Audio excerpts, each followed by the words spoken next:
when people are far more tolerant and far more liberal, regardless of their background. I mean, this is the same thing. It's the same thing that leads to things like ISIS and Islamic extremism, is that the people doing it are very, very aware that the next generation after them are far more tolerant.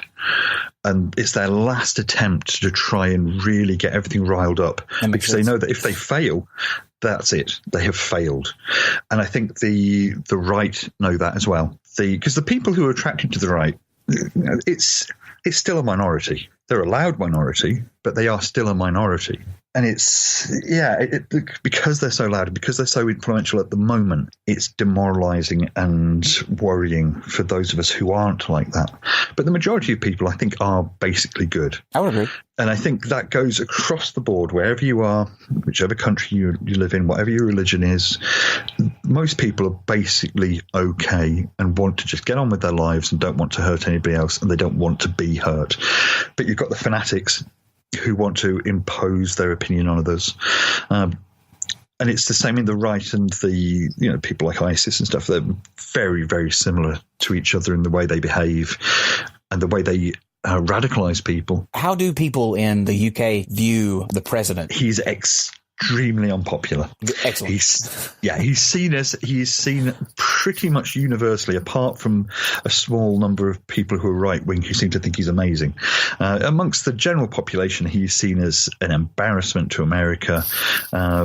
We are embarrassed on your behalf. I'm glad. Terrible.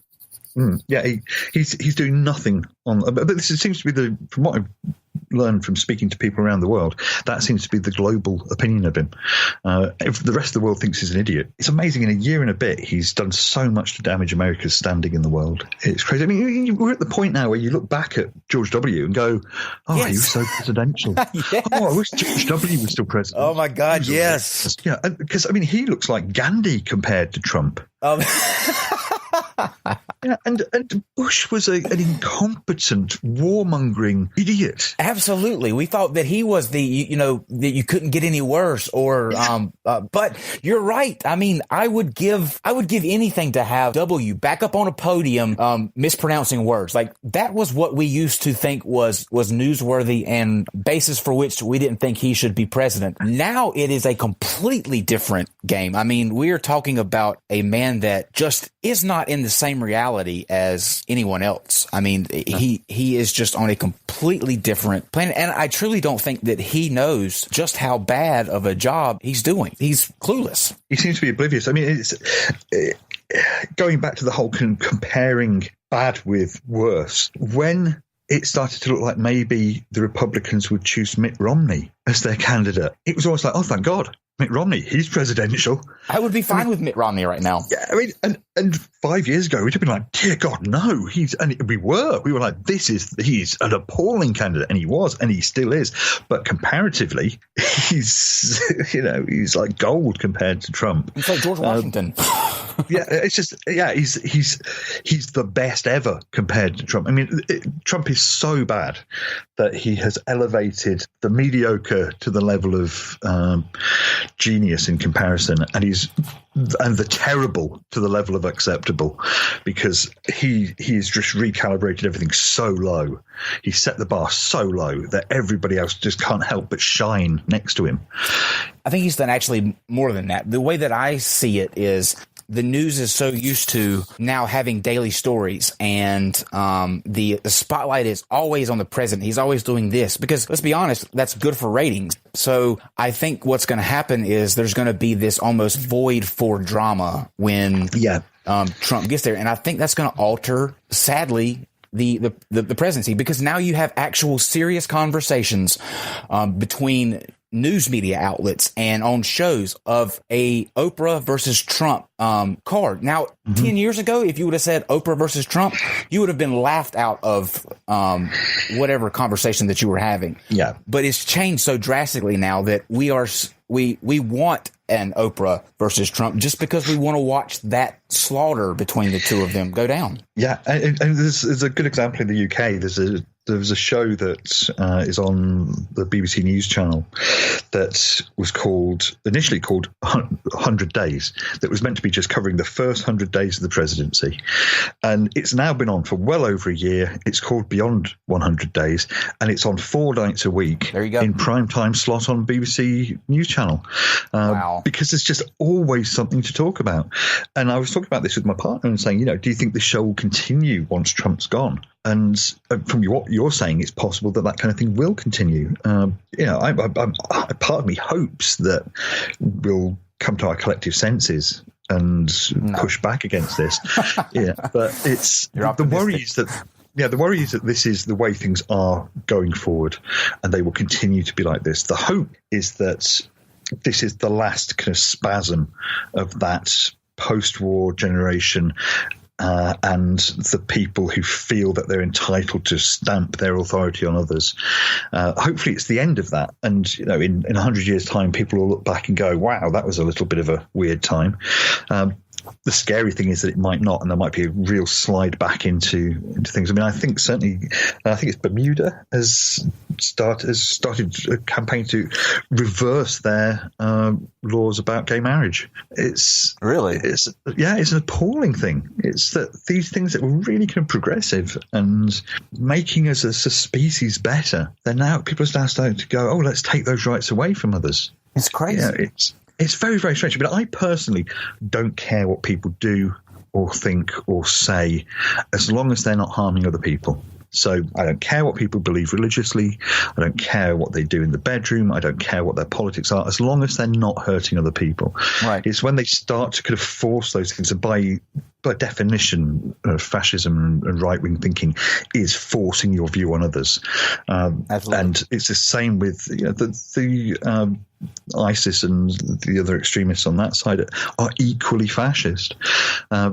Anything where you're saying you must behave this way or I will hurt you is wrong. Absolutely. But then I'm aware of the kind of contradiction in that, because I will still laugh when I see somebody like Richard Spencer punched, because he deserves it. Yeah, but this is the thing. He deserves it. But I'm aware that I'm a hypocrite finding that funny, because I don't feel that that anybody should be punched for what they say. But at the same time, I think some people have maybe given up the right to not be punched by having ideas that are so abhorrent. Oh, absolutely. Absolutely. But then the argument comes back from them. It's saying, well, who are you to decide what's abhorrent? And it's a good point. It's a really difficult situation. We're in a difficult situation, but I think certain things like being a neo-Nazi are fairly well established as being unacceptable. Yeah, you deserve to get punched. I'm sorry, I wouldn't consider you a hypocrite, because I think that there's a certain marker that you pass, and whether people can bring up the argument, or who are you to say where the marker is? But I think if you stripped everybody down and got them to their honest self, we could all agree on what we wouldn't want happen to ourselves. You know what I mean? Yeah.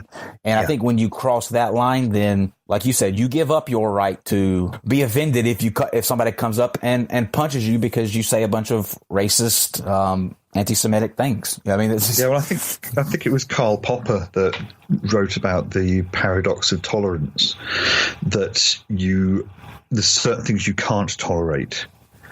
Absolutely. Because if you do tolerate those things, then the person you have tolerated will then take away your right to do things.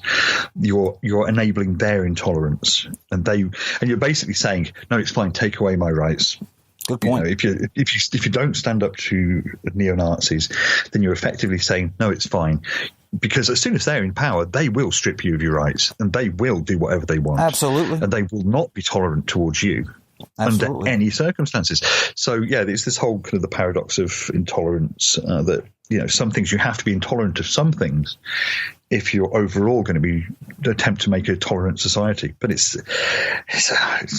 humans are just messed up. They are. The one thing that I will give Trump, and my one, I don't want to call it a compliment, but my one not in the horrible column, is that at least he is out in the open and transparent with his bigotry. You know what I mean? Like, it's almost, to me, I think I would rather see it like that than the ones who get up behind that podium, like, a bunch of the congressmen and senators who are just, you can just tell they're vile people, but they smile and they say the right things. They articulate well. At least Trump, for what he is he puts it out there in the open, and he doesn't really care if you.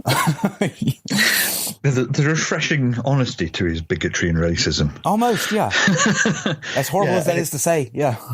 And at least you can recognize it in him. I mean, I think you're right. He's not very good at kind of subtle dog whistles or anything like that, whereas there's that kind of nastiness that's sort of sits, with other people where they are very good at the dog whistling. When people talk about sort of, George Soros this and George Soros that, we all know that that's a barely hidden dog whistle about Jews. Right. Absolutely. That's as old as the hills, that conspiracy and that feeling of othering of Jews, but people think that we're being very clever, we're not kind of saying it outright, but it's not that clever, but it can pull people in who will go, well, I'm not anti-Semitic, I'm not racist, I'm not this, I'm not that. Mm-hmm. Because they've convinced themselves that they're not, because they think the same thing, but they word it to themselves differently.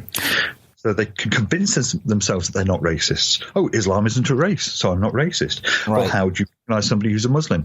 Okay, you've got two people stood in front of you. One of them's of Middle Eastern descent and one of them's of Northern European descent. Which one's the Muslim? And they're going to say, well, I think it's the Middle Eastern guy. Well, hang on a second. That is why Islamophobia is a form of racism, because you are going to categorize somebody based on their skin color. Right.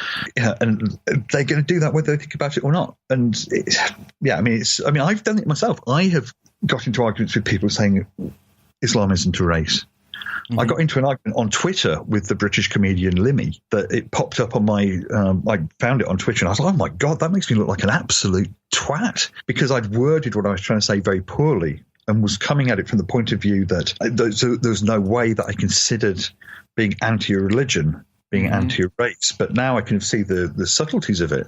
I can see that it can be seen that way, and that in a lot of respects, that when you look at it in the context of the things these people say, the other things they say, you think, yeah, actually, that's just straight up naked racism. The beauty of this conversation is that although we went off on kind of a tangent on the right and racism and kind of the rise of that field, which I think is important, but it ties in so perfectly to your book, because we're at a time now where truth is subjective. I mean, it's not subjective, but that's the way that it's looking to me. Like now, truth is not a definable thing. There are alternate facts, and we have a president that gets up and literally lies every single day. And amidst of all that, it's kind of a beautiful thing to see something like this spring up, and it's raw and it's the complete truth, and it's it's unabashed and not hiding. And I think that it's relevant and a really good timing to do something like this.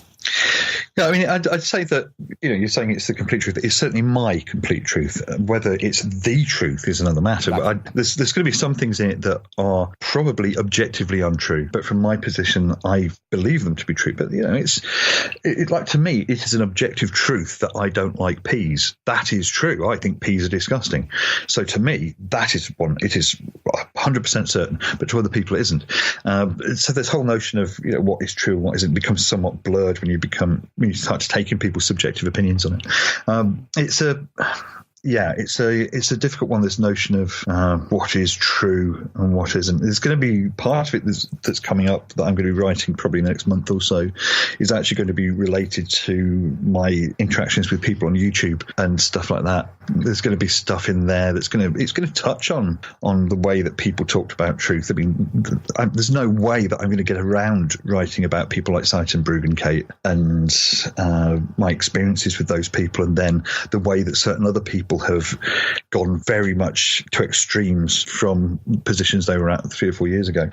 When you're deciding which stories to include and which ones not, how are you doing that? Like, are you doing it based on what you think will be more interesting to the reader, or are you putting it in there based on what more impactful to you? I think it's more about what lends context to what surrounds it.